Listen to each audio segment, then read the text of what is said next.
Hi, I'm Ron Quint, and welcome to Wine Inside Out TV, where we bring you unpretentious wine education with real wine professionals. Through a semi-blind tasting of 3 delicious wines, our goal is to help you find the ones that fit your wine life the best. Because by definition, once you find a wine that you like, it's a good wine. So let's introduce our expert panel.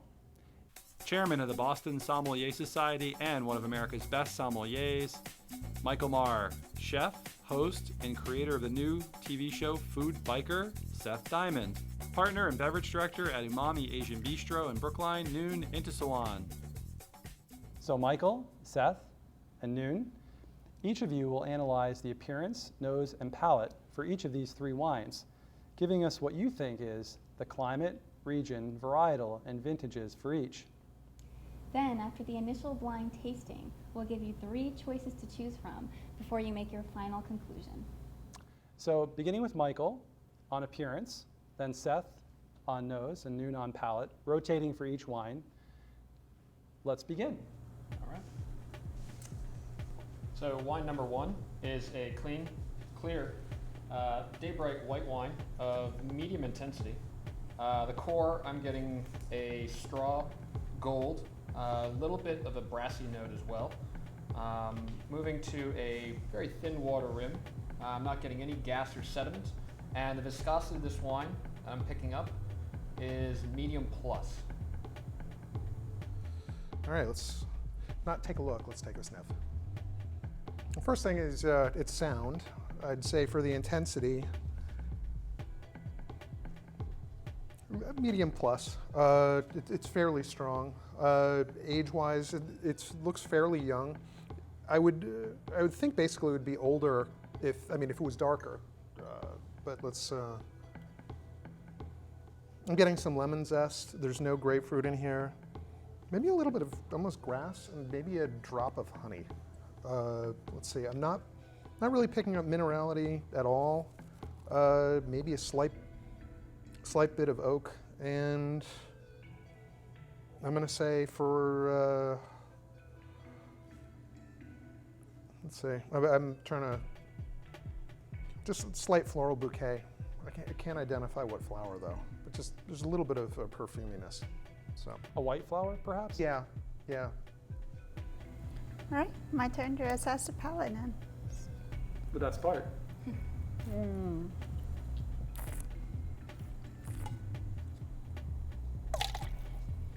This wine is just of a sound condition, definitely dry. Talk about the fruits a little bit, citrus. I would say a little bit of lemon peel, touch of white grapefruit. For tree fruits, maybe kind of like a medium ripe violet pear. Now I can feel the acidity zinging in, definitely lemon peel. The alcohol in this is kind of medium to medium plus. I love the acidity and the minerality in this, so it's kind of like a medium plus finish to me. All right. Okay, so in summary, you guys were talking about a wine that had good acidity, had some, I would call some primary fruit notes in that it was, more citrus than maybe something that you would get in a malolactic fermentation, less toasty notes, less buttery notes. The minerality certainly leads to a clue. Where do you put this wine? Do you think it's a cool climate, a moderate climate, or a warm climate? I take this to a cooler climate. Okay. Not like just barely getting ripe, but I think there's not a huge amount of sun here. The fruit is not overly ripe. I think it's coming from a region that does get some sun during the summertime, but not a huge amount of it to kind of really bake the fruit. So I put this into a cooler climate. Okay. Seth? Seconded. Okay. And Noon? I'm thinking somewhere in a moderate climate because I get, now that I go back to the glass, it's kind of, there's a touch of smokiness going on, and I'm leaning to somewhere sort of moderate, not Okay. really cool. Could the smoke be due to oak aging? Is that typically the result, or is that just a characteristic of the climate? It can be. I think it's more a function of minerality on this wine. I think this wine has a chalky minerality to it. I don't think it's necessarily seen new oak, which would give it a smoky component to it. But the wine, I believe, is showing maybe a hint of that kind of smoky gunflint as a result of the terroir it's from, Okay. and not because of the oak. I don't think this has been aged in new oak whatsoever. So when you say gunflint and terroir, Yes. I suspect where you're going to put this wine in terms of its region.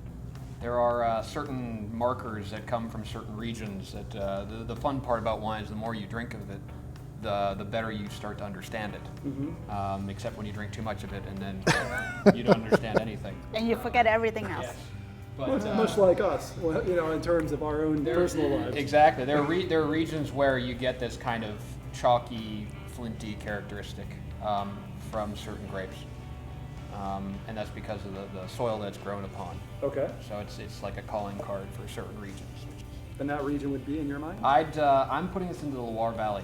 Seth Noon, I'm guessing, what region are you putting this into? I'm going with Loire, absolutely. Okay. I'm thinking more of like a Macon Village, or you know, because I'm thinking limestone, I'm thinking Macon Village, or even somewhere south of Burgundy. What do you mean by minerality? What does that mean? That's an excellent question, and I think part of it had to do with the fact that growing up I played in the sandbox a lot, and I probably ate a rock or two, and was out after class clapping erasers. Oh yeah, For some reason. that's a great. But it's just minerality is basically does it have this kind of, is it something you would normally eat? Well, not really. So okay, you think about stones and you think about leaves and you think about organic elements like decomposing leaves in a forest, and these are all elements of earth or minerality.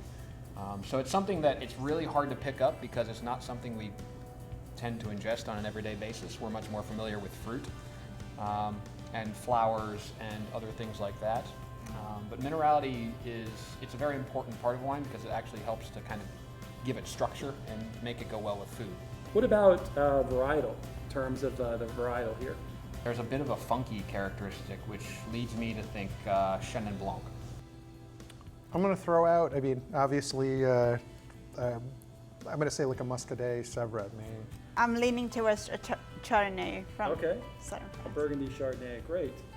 Vintage guys, real quick, before we reveal your choices. I think it's, again, fairly young, so I'd say it's 1 to 3 years of age. Okay, so. I'd say 2009. I'll throw out 08. Why not? Okay. I would throw out 2010. 2010. Okay. We're covered. Right? We're covered, yeah. So basically a young wine. We're in France. So these are your choices. Your choices are a 2009 New Zealand Sauvignon Blanc, a 2010 Napa Chardonnay, or a 2009 Burgundy Chardonnay from France. So guys, of those 3 choices, what do you think it is? I'm sticking to my Burgundy gun. Stake in the ground. Seconded. Yep. I'm gonna go New Zealand Sauvignon Blanc. No, Oh. I'm just kidding. Feeling good about our chances Let's right see. now. Yeah. Ta-da-da! 2009 Chardonnay, Burgundy, France. Well, I think what's most notable though is that the panel really drilled in on, you know, the minerality, the acidity, which is very typical of a cool climate grape, because acidity and sugar levels, alcohol levels, have an inverse relationship. You know, the cooler the climate, the higher the acidity. The warmer the climate, typically the lower the acidity, and then the alcohol moves in the opposite direction. You know, mainly. All right. Well, should we move on to wine number 2? Absolutely. Sure. Okay.